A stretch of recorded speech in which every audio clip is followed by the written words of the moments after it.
بسم اللہ الرحمن الرحیم۔ السلام علیکم ورحمۃ اللہ۔ مسلمانوں کی عالمی تنظیم جس کو OIC کہا جاتا ہے، اس کے 57 اسلامی ممالک ممبر ہیں۔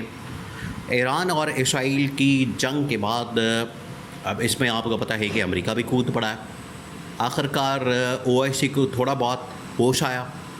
OIC کی جانب سے ایک کانفرنس منعقد کی گئی، کانفرنس کا انعقاد کیا گیا، کانفرنس طلب کی گئی، اور یہ کانفرنس جو ہے وہ ترکی کے اندر ہوئی، جہاں پر ترک صدر طیب اردوغان نے اس کانفرنس کا انعقاد کیا، اس کانفرنس کو منعقد کیا، اور اس کانفرنس کے اندر آرمی چیف جنرل عاصم الدین نے بھی شرکت کی۔ پاکستان کے وزیر خارجہ اسحاق ڈار بھی وہاں پر موجود تھے، ایران کے وزیر خارجہ عباس عراقچی وہاں پر موجود تھے۔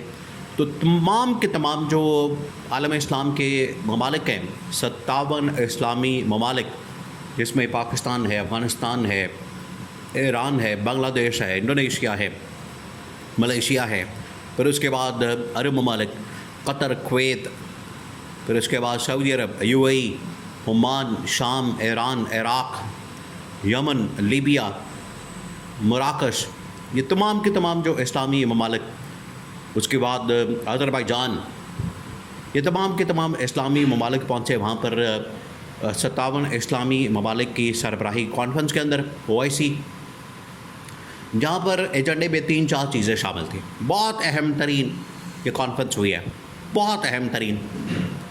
پہلی بات یہ ہے کہ اس میں پاکستان کا کردار بہت زیادہ بڑھ گیا، بہت زیادہ بڑھ گیا، اور آج بھی یہ بات کی جا رہی ہے، آپ اس بات کو سمجھیں، آج بھی یہ بات کی جا رہی ہے کہ اگر اس جنگ کو کوئی رکوا سکتا ہے، اس جنگ کے اندر کوئی بریک لگوا سکتا ہے، اس جنگ کو روک سکتا ہے، اس جنگ کو روکنے میں کوئی کردار ادا کر سکتا ہے، تو وہ صرف اور صرف پاکستان ہے۔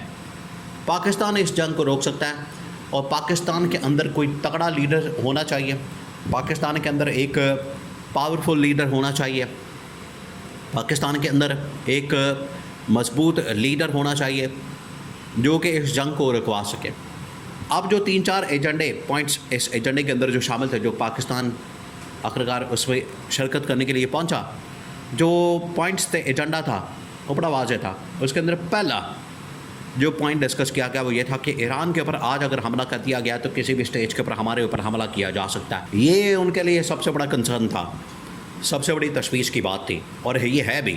آج پوری دنیا کے اندر، پاکستان سمیت عالم اسلام کے اندر بھی، پوری دنیا کے اندر بھی یہ بات ہو رہی ہے کہ امریکی ایون کے اس کے اوپر بات کر رہے ہیں، امریکی اس کے اوپر اظہار خیال کرتے ہیں۔ وہ یہ کہتے ہیں کہ آج اگر یہ ایک اسلامی ملک کے اوپر حملہ کریں گے، ایک اسلامی ملک کو ٹارگٹ کریں گے، تو یہ مزید ممالک کے اوپر حملہ کر سکتے ہیں، یہ مزید اسلامی ممالک کو ٹارگٹ کر سکتے ہیں، یہ مزید اسلامی ممالک کی طرف آ سکتے ہیں۔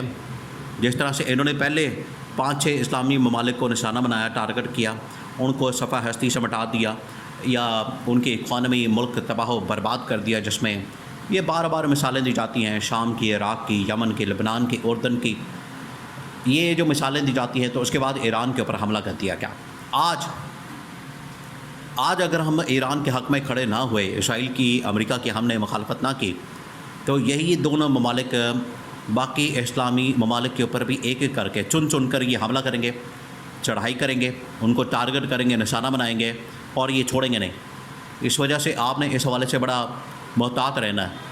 اور یہ پہلے وارننگ جو ہے وہ وہاں سے جاری کی گئی، پہلی وارننگ دے دی گئی، بتا دیا گیا کہ یہ بڑی خطرناک قسم کی وارننگ ہے، یہ آپ کے لیے وارننگ ہے، یہاں پر اب آپ کو الرٹ ہونا ہے، یہاں پر اب آپ نے ایکٹیو ہونا ہے، متحرک ہونا ہے اور کام کرنا ہے، کیونکہ اگر آپ نے یہ کام نہ کیا، اگر آپ نے اس کے اوپر عمل درآمد نہ کیا، اگر آپ نے اس کے مطابق کام نہ کیا، تو یہ پھر تمام کے تمام ممالک، صہیونی طاقتیں، یہودی طاقتیں، اور یہ جتنی طاقتیں ہیں، یہ ہمارے خلاف ہندو طاقتیں، جس کے اندر انڈیا شامل ہے، یہ ہمارے خلاف آ جائیں گی، برسر پیکار ہوں گی۔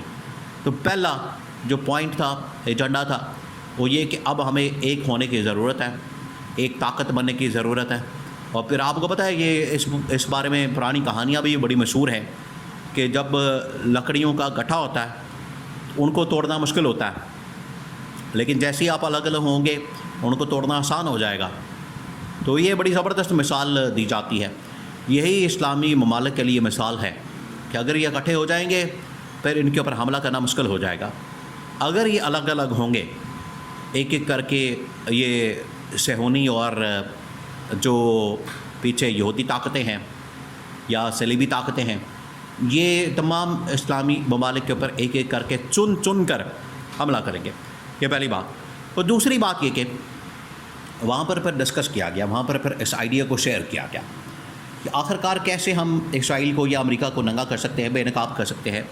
اس کی یہ تمام ممالک کی جو جارحیت ہے، ان کا جو ایگریشن ہے، ان کا جو حملہ ہے، ان کا جو اٹیک ہے، اس کو ہم کیسے روک سکتے ہیں، اس کو کیسے بریک لگا سکتے ہیں، اس کو کیسے ان میں رکاوٹ پیدا کر سکتے ہیں، یا ان کی اوقات کے اندر ان کو رکھ سکتے ہیں، وہ کس طرح سے کیا جائے.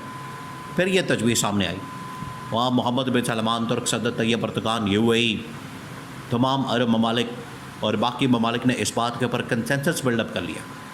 بالکل ایک تھے تمام ممالک کہ عمران خان وہ واحد شخص ہے، وہ لیڈر ہے. آج بھی دیکھیں عمران خان کو جیل میں ہونے کے باوجود یاد کیا جاتا ہے، اس کا ذکر ہوتا ہے، اس کو عالمی سطح کے اوپر مینشن کیا جاتا ہے، اور عالمی طاقتیں، عالم اسلام کی طاقتیں اس کے بارے میں بات کرتی ہیں کہ آج بھی اگر اس معاملے کو روکا جا سکتا ہے، اس کو بریک لگا سکتا ہے کوئی، اس کے اوپر کوئی کام کر سکتا ہے، یا عالمی طاقتوں کو، انٹرنیشنل اسٹیبلشمنٹ کو، یہودی ہندو طاقتوں کو کوئی بے نقاب کر سکتا ہے، وہ عمران خان جیسا لیڈر ہی کر سکتا ہے. کسی اور نے اس طرح کی بات نہیں کی. یہی وہ مقصد تھا کہ جنرل عاصم کو وہاں پر کال کرنے کا، بلانے کا، میٹنگ کے اندر کال کرنے کا، کانفرنس کے اندر بلانے کا، براہ راست آ کے پیغام دیا جا سکے پاکستان کی اسٹیبلشمنٹ کو، پاکستان کے جنرل کو، فیلڈ مارشل کو، آرمی چیف کو. کیونکہ انہیں پتہ ہے شہباز شریف کی اتنی اوقات نہیں، شہباز شریف کے پلے کچھ ہے نہیں. شہباز شریف خود بیچارہ اسٹیبلشمنٹ کے مرہون منت ان کے کندھوں پر چڑھ کر آیا، تو شہباز شریف تو کچھ نہیں کر سکتا. جس کے پلے کچھ ہوگا، پاور ہوگی، اختیارات ہوں گے، تو اس کو یہ کہا جائے گا اور اس کے مطابق آگے کوئی کام کر سکتا ہے. لیکن شہباز شریف کے خود کچھ پلے نہیں، تو یہ عمران خان کی رہائی یا عالمی سطح کے اوپر کیا بات کر سکتا ہے.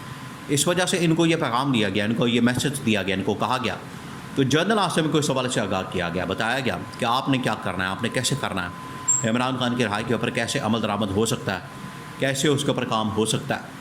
یہ پھر ان کو کہا گیا. یہ ان کے اوپر ڈپینڈ کرتا ہے.